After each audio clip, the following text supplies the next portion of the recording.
An unpleasant truth of history is that much of human advancement has been a product of atrocities.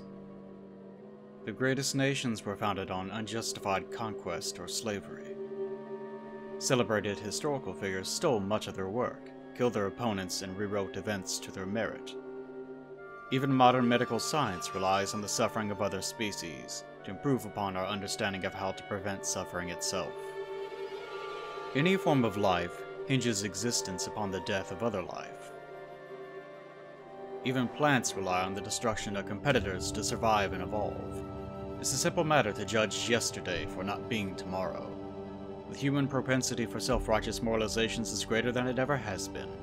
We live in a golden age of privileged languishing over moral quandaries we never have to face, simply because our ancestors did that for us, all the while inventing new things to be offended about. Evil and good are rather limber concepts. What was good 100 years ago is evil today. What's evil today can be a fact of life if times get tough. It's a fantastic deal, isn't it? Because as humans we made all of it up.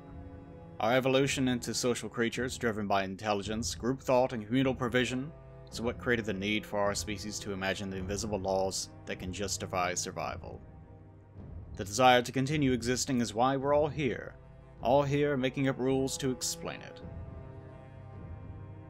We're so obsessed with justifying why our little configurations of atoms should be allowed to persist, why one existence is good and one is bad. What is a good life, anyway? Biological success? Hormones and loneliness propel us to have children, but your own child is only 50% of you. They may not even act like you, or worse, they may only inherit the part you hate most about yourself. Their child will be 25% of you. Their great-grandchild? Barely even related. They have more in common with the stranger your grandchild married than they could ever have with you. In a century, you're just a meaningless genetic ripple in an ocean of history. You may as well not have a child at all. You'll just be a picture somewhere, with a name written on the back, and soon no one alive will remember a single thing about you.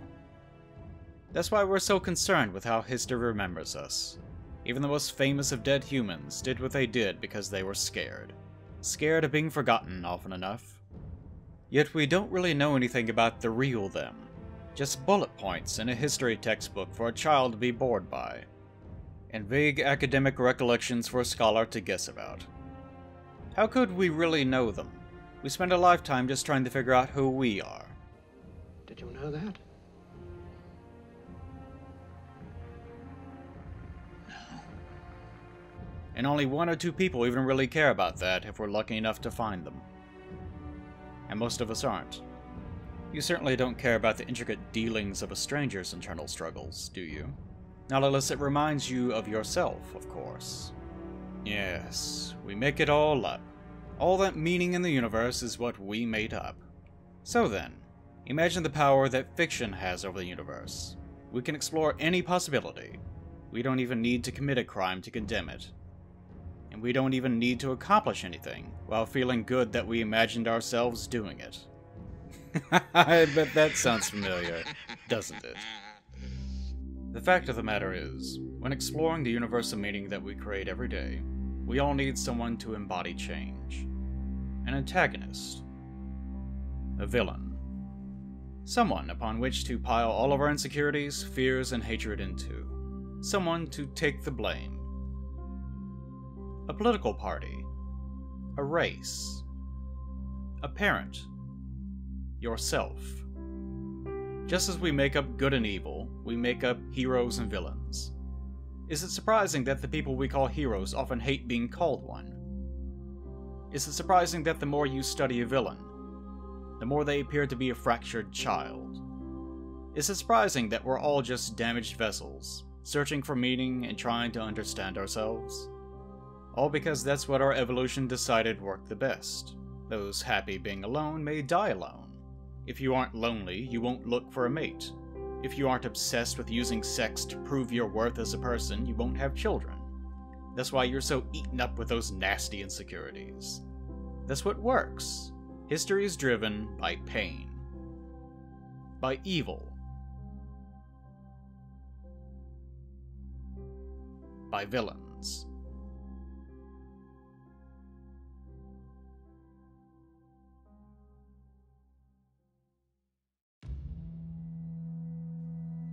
Let's talk about some of those. I have my favorites, as anyone does. You've probably seen a few villain tier images online. At the top there's usually villains whose motives are better than the heroes. At the bottom, villains who are just evil. While I'm not really here to talk about that, I generally agree with the sentiment. When writing a story, your characters usually should be walking explorations of your theme. If you're writing about selfishness, you might identify different kinds of selfishness, and turn those ideas into characters. Or you could explore opposition, and make a character who's a walking paragon of altruism.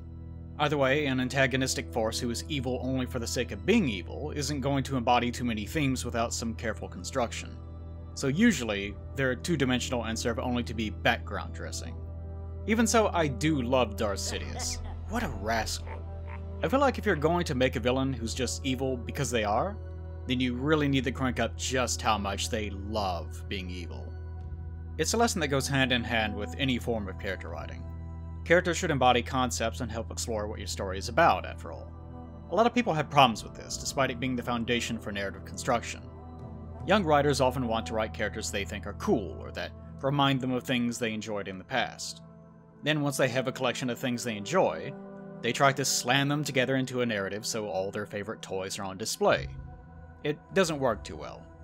Anything you focus the camera on should embody some element of the point you're trying to make in telling your story. Consider The Shining. Who's the best character in The Shining? Some people will simply pick their favorite character. My favorite is Scatman Crothers' character Halloran. Mr. Halloran. Halloran. He's such a weirdo with his obsession over ice cream, psychic powers, and posters of naked women all over his walls. He's also a badass, until, well...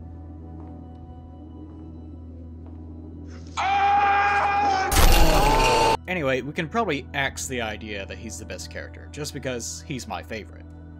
To explore this kind of question, we have to identify what the story is exploring. Sometimes a theme isn't clear because it's more about crafting sensation.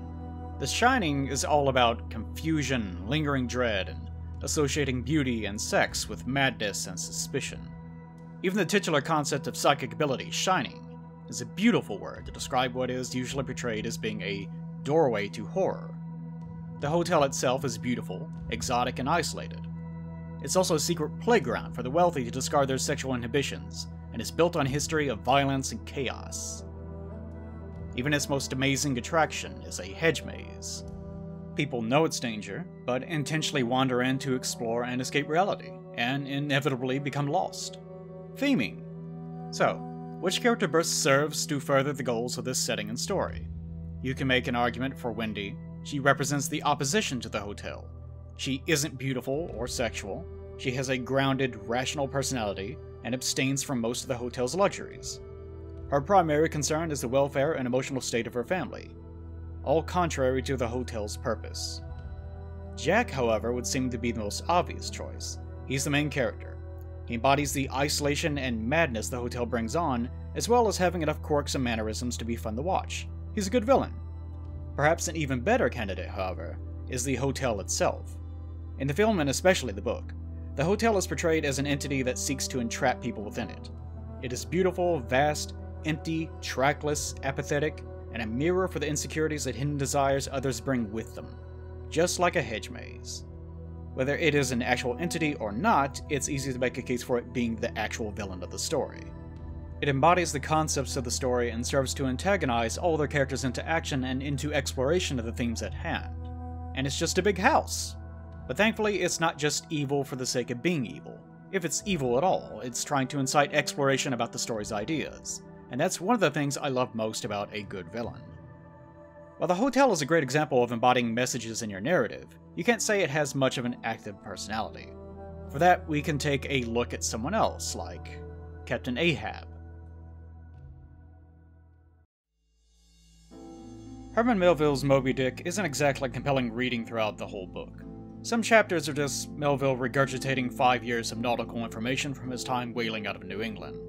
It isn't even necessarily focused on a character or theme, although you could turn it into a character study about Ahab himself. The book touches on the subjects of God, race, and social castes. My takeaway, usually, was that the book is about the rigidity of perception and whether we have the ability to understand the world or ourselves. Ahab is shown to be both a hero and a villain, sane and insane. He's a rigid, dogmatic man who is consumed with monomania. During one voyage near Japan, a typhoon destroyed much of his ship. Peleg and Ahab, rather than accepting death, jury-rigged masts in an effort to save the entire crew. He's described by Elijah to have laid dead for 3 days and nights off Cape Horn before reviving. Despite the religious imagery, he shows great contempt for God. He's described as an ungodly, godlike man. Larger than life, he's a vessel for a countless number of interesting parallels and contradictions. Something I find very interesting about Ahab is something Melville reiterates a lot, that Ahab has a constant, rational alliance with his own insanity. He worries that if even the sun moves because God wills it, how can he possibly not also be a puppet of God? Is Ahab Ahab? Is it I, God, or who that lifts this arm? If it sounds like he's afraid he has no free will, because it's endangering his life and his crew, don't worry. The opposite is true. He's afraid he may not have free will because that would mean it's not his hand holding the harpoon, getting revenge, and that can't be allowed. Especially near the end of the book, it's made clear that despite being obsessed, he's clear-minded, rational, and intelligent. It's even implied that he's using his own madness like a weapon. As he describes it, he's leaking, but he has no desire to find or patch the hole in his mind. In fact, he even recommends madness as a solution to human suffering. The only thing partly curing this is Pip, the cabin boy, who is mad with weakness compared to Ahab, mad with strength. Eventually, Ahab has to lock him away in his cabin, because according to Ahab, my malady becomes my most desired health. All this comes down to Ahab being a victim of his own greatness. His ability, history, and form are described in godly terms. Yet he also was always described as lacking in good spirits. So when the whale took his leg, you can probably imagine how that might destroy his whole identity. But rather than let that happen, he turned to revenge. And if God opposed that, he would oppose God. Ahab has a complicated relationship with the divine. As he says, "Speak not to me of blasphemy, man. I'd strike the sun if it insulted me." For could the sun do that, then could I do the other. Basically, if God has something to say about it, let him talk. But if he can talk, I can knock him out. Because Ahab views himself on that level. More importantly, he's aware that what he's doing might be considered conventionally evil. But he's above that, and he'll make any pact with any pagan god to get his revenge. The man forges a harpoon using human blood, saying, "I baptize you, not in the name of the Father, but in the name of the devil." At one point, he points a loaded gun at a member of his crew, saying, "There is one God that is Lord over the earth, and one captain that is Lord over the Pequod." Yet when he's finally on top of the white whale, baptized blood harpoon in hand, the book famously says, "All that most maddens and torments, all that stirs up the lees of things, all truth with malice in it, all that cracks the sinews and cakes the brain, all the subtle demonisms of life and thought, all evil to crazy Ahab, were visibly personified and made practically saleable in Moby Dick. He piled upon the whale's white hump the sum of all the general rage and hate felt by his whole race from Adam down. And then, as if his chest had been a mortar, he burst his hot heart's shell upon it." Classic prose is a mouthful. But Ahab is a really interesting character. There's so much to say about him. He's great by human standards, yet that's not really much of anything. But that's all he really has. So rather than accepting his weakness, he tries to raise himself up to the same level as God. He falls in league with a sun worshipper because he thinks prophecy will help him. He calls upon the devil to help him. He leads all of his crew to their deaths. Yet he seems to see the whale as embodying every last bit of human suffering that has ever happened to anyone, throughout all of human history. It's a white whale, a living, blank canvas that Ahab paints with whatever evil he had with him, and he's intent on destroying it, and possibly intent on destroying himself, as he's part of that misery. Yet all of that is an excuse, because he's just a small, foolish man running away from his own insecurities. Wow, theming can get complicated, can't it? maybe we should look at something simpler. How about something more accessible? How about Knox, from a French cartoon called Wakfu? By the way, the series isn't particularly good. Season 1 is mediocre up until Knox gets involved. Season 2 is just a mishmash of random nonsense, and Season 3 is just everywhere. Dofus, which takes place in the same setting, is a much better series overall, if you don't mind it being a little bit more episodic. But Knox. Knox has probably my favorite kind of villain motivation and payoff. In the context of the setting, Knox is a time mage. His body is encased in armor, but his flesh died a long time ago. He's a ghost in a shell. When he's introduced, he's just a cartoon villain. He says a couple of menacing things, does some bad stuff, establishes some information, and is evil for the sake of being evil.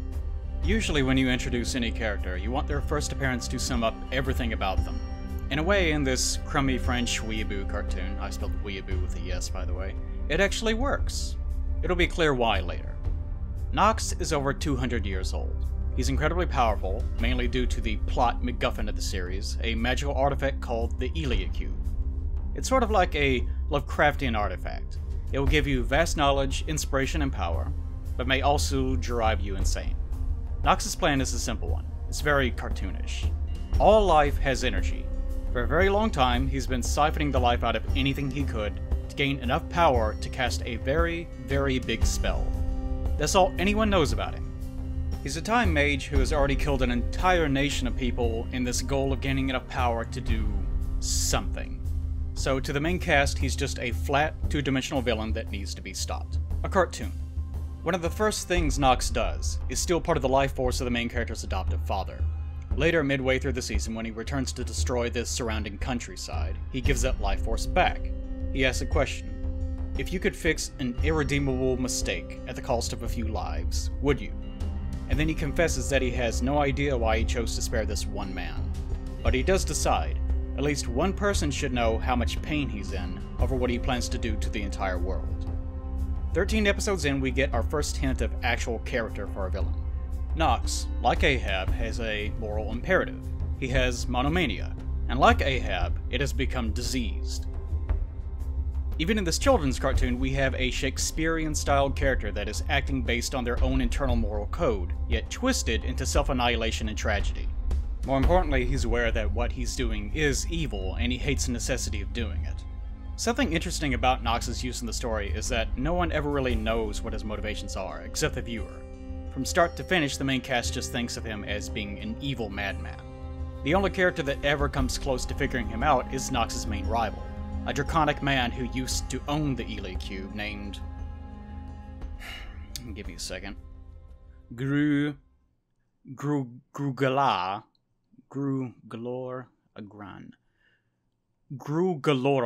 Grugaloragran, what a strange name. Big G. G-Unit wants the cube back, because he's aware of how much damage it can cause. Knox, on the other hand, wants to kill Grugaloragran, because as a dragon, he's chock full of energy. Knox wasn't even aware what the cube's name was, which goes to show how little control he has over it. Therefore, they anime fight!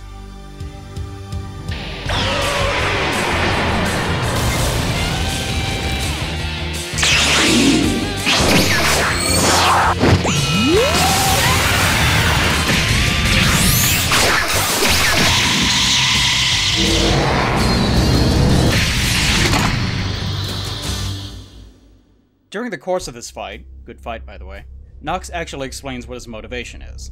He is a time mage. Given enough energy, he believes that he can cast a spell that will allow him to rewind all of history. More importantly, this will allow him to undo all the evil he's ever done in the world. All the people that he's killed, all the nations he's destroyed, all the suffering that he and others like him have ever caused will be completely undone. No one will remember his atrocities or be affected by them, because they never will have happened. According to him, he got the idea from the cube itself. For 2 centuries, it's been talking to him, after seducing him with knowledge. This is alarming to Big G for 2 main reasons. One, the cube, as far as he's known in his thousands of years of being alive, has no will of its own and cannot speak at all. Second, going backwards in time is impossible. There are gods that represent schools of magic in this universe. For time magic, that god is Zelor. Zelor doesn't have the ability to go backwards in time. No one does. Knox, however, is convinced that Zelor is wrong and that he can surpass his own god. The fight ends in as much of a stalemate as their conversation. The dragon dies, but Knox is unable to harvest his energy. This means falling back to Plan B. Plan B is the genocide of an entire race of people. Again, Knox isn't happy about needing to slaughter millions of people, but admits that once his plan succeeds, the only person who will be suffering over them will be him. Grugolorogrun's final words are important. During the fight, he's seen a better understanding of Knox. The man under the mask, what's left of him, is putting on an act. He isn't as evil as he's trying to appear. The guise of an evil time mage out to destroy the world is a fiction that Knox chose. Just how Ahab was in alliance with insanity and pagan gods, Knox is not who he really is. It's a mask he chose to wear, to protect himself from the atrocities he chose to commit. Knox rejects this, claiming that even if he fails, and his plan really is impossible, the world can be damned. Let me ramble about something for a moment. A lesson you should learn about people is that they don't really change so much as they adapt. They accommodate. They're flexible.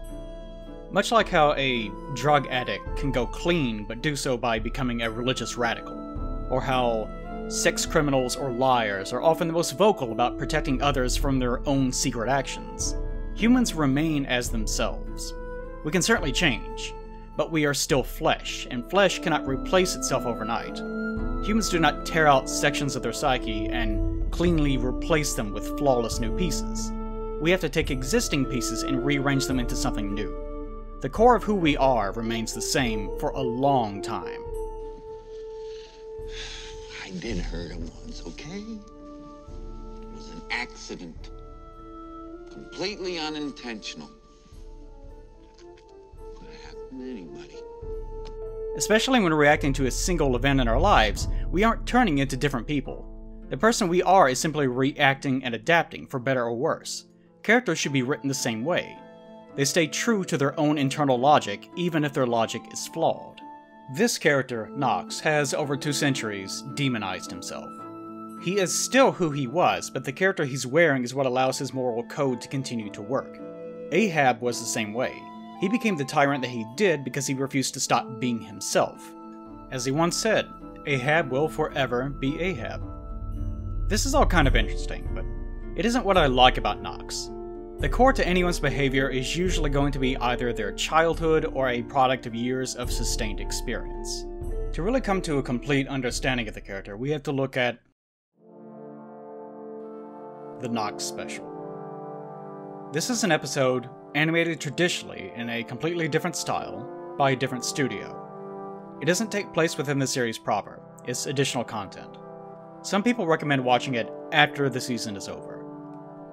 I recommend watching it before the final episode. The special concerns the life of a relatively unimportant inventor named Million. He has a wife, a dog, 2 children. They're poor but happy.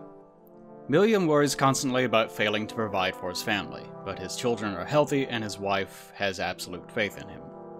He's perhaps not that bright and not of strong will, but he's a man of great moral character. His landlord is a stereotype and is always angry about his rent money.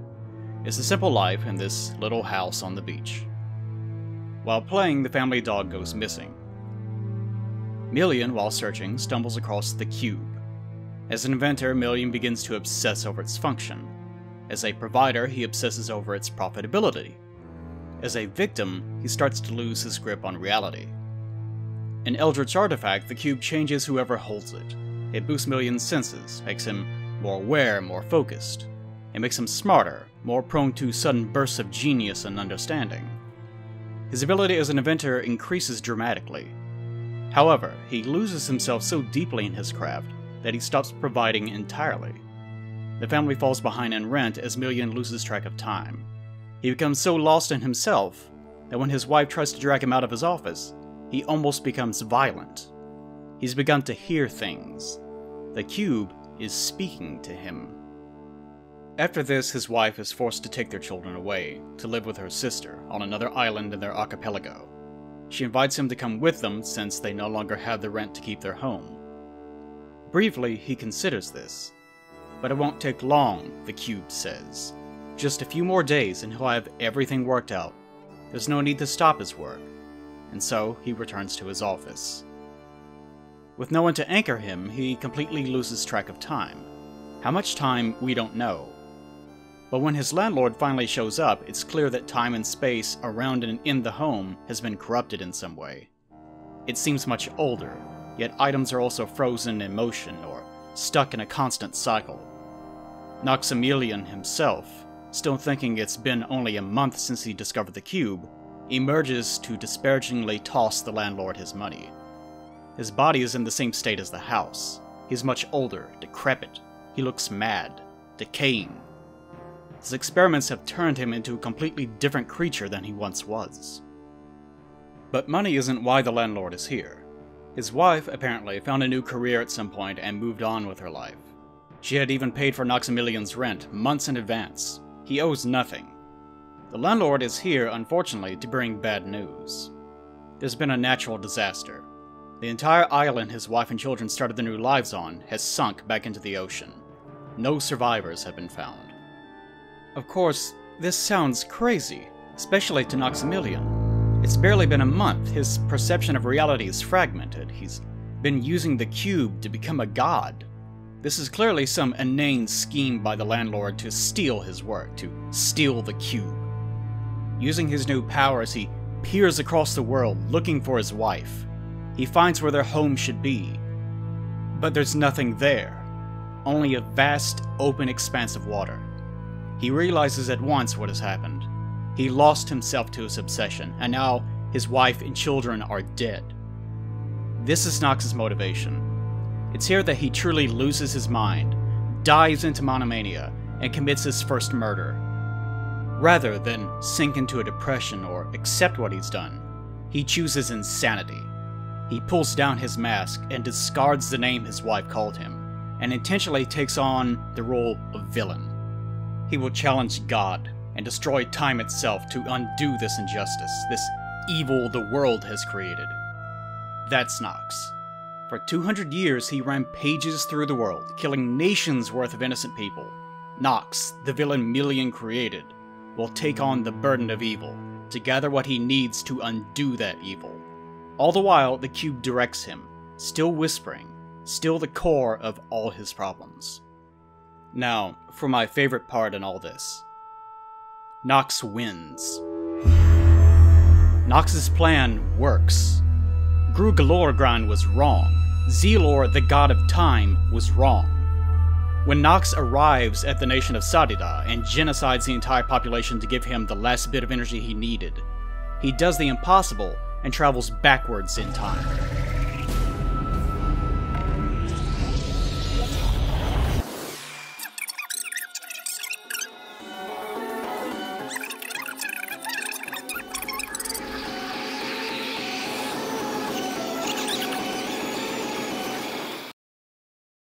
By 20 minutes. Not 200 years, 20 minutes. He's killed millions, uprooted all of history, and transformed himself into the devil. But it wasn't enough to rewind the entire universe any more than a few minutes. The failure is so colossal that Melian regains his senses. The cube has never spoken to him. That was him. There is no character of Knox. That was him. He cannot undo his errors. He's created more tragedy in the world than anyone. He chose to lose himself in his work and chose to run away from his mistakes. He chose to be the villain because he was a villain. At this point, Knox's body is nothing more than sand being held together with bandages. Yet he sheds some tears, gives a simple apology to his victims, and vanishes. No one ever hears from him again, ever again.